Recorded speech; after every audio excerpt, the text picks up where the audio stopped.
Hello and welcome to the first of the new Nut Cluster, the podcast of TipSquirrel.com. A podcast where I get to share things that have caught my eye and what's happening with the people connected with TipSquirrel.com. Recently released here in the UK and due to hit the shelves overseas very soon, Advanced Photoshop magazine was once again a great read. The first thing that caught my eye in issue 67 was an introduction to the often confusing LAB colour space. The article introduces us to how LAB works, as well as how to get the most from it, all done in easy to follow steps. Also in this issue, game art, advanced compositing and photo montages, as well as the usual CD cram-packed with stock images, brushes, vectors and textures. Issue 68 will be on sale in the UK on March the 25th and will include tutorials on replicating Japanese ink and wash style using Photoshop brushes, photo editing tutorial on faking studio lighting and much more. Details nearer the release date. More details can be found at advancedphotoshop.co.uk. You may also wish to visit photoshopdaily.co.uk, a website brought to you by the people behind this Advanced Photoshop magazine, as well as Photoshop creative and digital artist. If you create website layouts in Photoshop and would like to take them straight to HTML, then BaseKit could be what you're after. Currently in beta, this web-based tool converts a PSD using tags in layer names to tell it what each component is, background, button, etc. BaseKit are currently running 3 webinars a week, introducing users to its features. To sign up for the beta, head over to basekit.com. Lynda.com have released an iPhone app that allows the subscriber to access their account from their phone. This free app means that you really can take your learning anywhere. In fact, one comment states, "Bathroom time is now learning time." Find out more at blog.lynda.com. Although Android users miss out on all these cool things, they do get the enhanced version of the Photoshop.com app.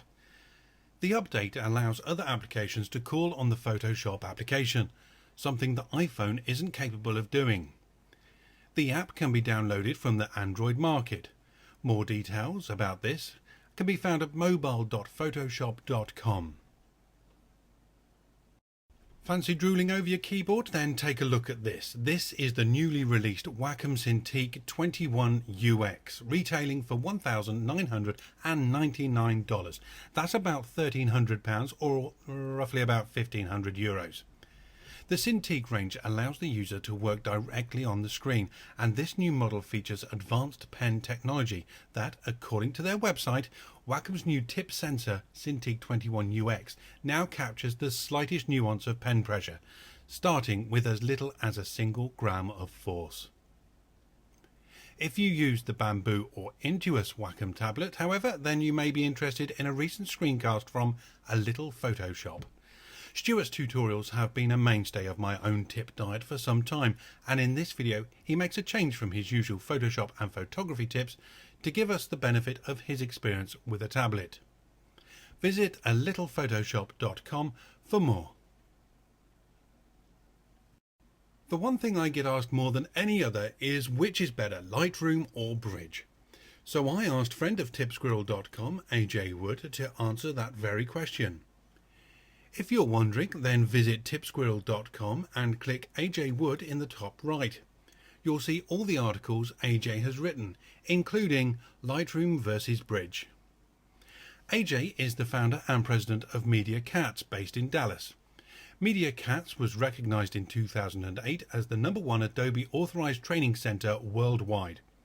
For more about AJ, visit media-cats.com. Friend and occasional contributor to TipSquirrel.com makes a welcome return this week. Rich Harrington is one of the leading certified Adobe trainers and writes extensively about Photoshop and motion graphics. Richard's latest book, From Still to Motion, arrives on the bookshelves in a couple of weeks and can be pre-ordered from Amazon.com and Amazon.co.uk. Richard has a great series of podcasts titled Understanding Photoshop, which has now spawned 2 iPhone apps. Quick fixes and creating panoramic photos are interactive learning tools that not only teach but test your knowledge too. The podcast and the apps can be found on iTunes. Those lucky enough to be visiting the upcoming Photoshop World can catch Rich there too. He's a very busy man. You can see Rich's new TipSquirrel post on Thursday the 11th of March. Speaking of new posts, next week TipSquirrel welcomes another of our favourites and coincidentally another Photoshop World trainer, Dave Curden. Dave is an award-winning visual artist and his training series Beauty and Portrait Retouching Kit remains one of my all-time favourites at Kelby Training. Dave will be posting for TipSquirrel.com on Thursday the 18th of March. It was great to hear that Justin Seeley was thinking of resurrecting his Photoshop Quick Tips podcast. Regularly attracting thousands of viewers, this series gave straightforward and practical tips for the Photoshop user. It's a pleasure to tell you that Justin will be making an appearance on TipSquirrel.com in the near future. More details on that, and hopefully the resurrection of Photoshop Quick Tips, on the next Nut Cluster. And finally, Gavin Hoey has begun a new podcast series entitled Quick Shots. Gavin is one of the UK's leading trainers and this new series looks to be another winner. You can find Gavin's new series at gavtrain.com. All being well, our next podcast is on the 23rd of March. If you've got anything that you think we could include, then please email blog@tipsquirrel.com with any details. You can also find me on Twitter and Facebook. I'd love to have a chat, so why not drop me a line. All the links mentioned in this podcast can be found at tipsquirrel.com. So until next time, happy shopping.